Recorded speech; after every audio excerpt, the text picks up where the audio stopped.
আসসালামু আলাইকুম। র‍্যাবিটের আজকের ক্লাসে আমরা দেখব হচ্ছে ম্যাশিং অ্যান্ড সাইট এর ভিতরে স্প্লিট সারফেস আরেকটা হচ্ছে মার্জ সারফেস এই ২ টার কাজ কি? ওকে? তো এর জন্য আমাদের যেতে হবে হচ্ছে সাইটে। সাইটে আসার পরে আমরা এখান থেকে নিব হচ্ছে টপো সারফেস। ওকে? আমরা টপো সারফেস নিয়ে নেই। এখান থেকে আমি হচ্ছে এটাকে 0 করে দিলাম। ওকে? 0 করার পরে আমি আমাদের ইচ্ছামত একটা নিয়ে নিলাম। ওকে? এই যে এরকম কানি কোনা যেটাই হোক কোনো সমস্যা নাই। ওকে? এরকম আমরা নিয়ে নিলাম। ওকে? কয়েকটা ক্লিক। নেওয়ার পরে এখানে একটু বাড়ায় নেই। এখানে ৩ দিয়া দেই। এখানে ৩ দিয়া দিলাম। এখানে ৫ দিয়া দেই। ৫ ফিট। ওকে? আমরা নিয়ে নিলাম আমাদের মতো। এখানে একটা টিক চিহ্ন দেয়া দিলাম। এখন আমরা 3D তে আসি। দেখেন আমাদের কিন্তু টপো সারফেস হয়ে গেছে। ওকে? তো এইগুলা প্রত্যেকটার কাজই কিন্তু টপো সারফেসের উপরে। তো সাইটে আসি। আসার পরে দেখেন এখানে আমাদের মার্স যে হচ্ছে সারফেস এটা কিন্তু আমাদের হাইট হয়ে আছে। আমাদের আনহাইট আছে হচ্ছে আমাদের স্প্লিট সারফেস। এটাতে আমরা ক্লিক দিব। ওকে?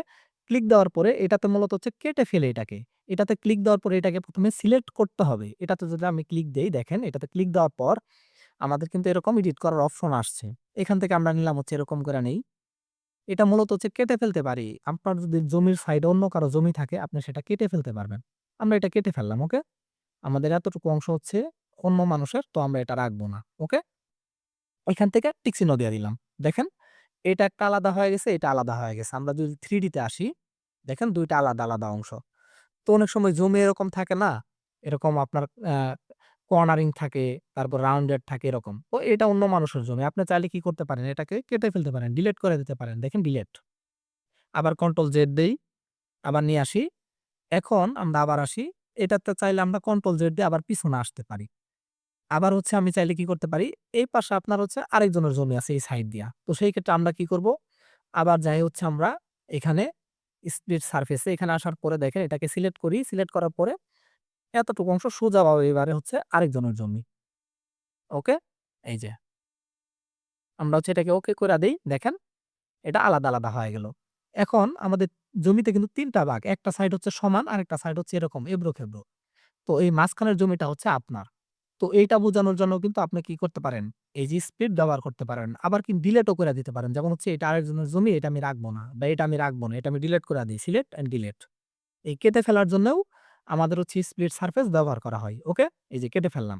এখন আমি চাচ্ছি হচ্ছে আমাদের মার্জ যে সারফেস আছে এটার কাজ। এটার কাজটা মূলত হচ্ছে জোড়া লাগাই দেওয়া। যেমন আমি হচ্ছে ২ টা জমি আলাদা, আলাদা কাটছি। কিন্তু কাটার পরে মনে হইছে এটা ভুল হয়ে গেছে। আমি এডিট করব না। জাস্ট আবার নতুন করে আমি করব। তো সেই ক্ষেত্রে এই যে মার্জ সারফেস এ ক্লিক দেওয়ার পরে এটা সিলেক্ট করলাম এবং পাশাপাশি এটা সিলেক্ট করলাম। দেখেন এখন কিন্তু এটা একবারে জোড়া লাইগা গেছে। ওকে? এখন আমি সাইট আসার পরে আবার কাটতে পারি। কোন সমস্যা নাই। এই যে আসলাম, আসার পরে সিলেক্ট করলাম। তারপরে আমি কাটতে পারবো। সিলেক্ট করার আগে কিন্তু আমি কাটতে পারবো না। ওকে? তো এই মার্জ করার সময় আপনি বাইরে যাইতে পারবেন। কোন সমস্যা নাই। ওকে? এই যে বাইরে আসতে পারি। বাইরে দিয়েও কাটতে পারি। কিন্তু মনে রাখবেন টিক চিহ্ন দেই। আপনি যদি হচ্ছে বিল্ডিং প্যাড করেন তখন কিন্তু এই বাইরে যাইতে পারবেন না। ওকে? এই যে কাইটা নিলাম। দেখেন আলাদা হয়ে গেছে এই যে। আবার এটা আলাদা, আলাদা ম্যাটেরিয়ালও দিয়া দিতে পারেন। এই পাশে আলাদা, আলাদা। যেন বুঝতে সুবিধা হয় আপনার। ওকে? এখন মার্জ করি। এটাতে সিলেক্ট। এটা একবার সিলেক্ট করব, এটা একবার সিলেক্ট করব। দেখেন মার্জ হয়ে গেছে। তো আশা করি আপনারা বুঝতে পারছেন টপো সারফেসের কাজের সময় স্প্লিট সারফেস এবং হচ্ছে মার্জ সারফেস এই ২ টার কাজ কি। তো আজকের ক্লাসটা এই পর্যন্তই। সবাই ভালো থাকবেন। আসসালামু আলাইকুম।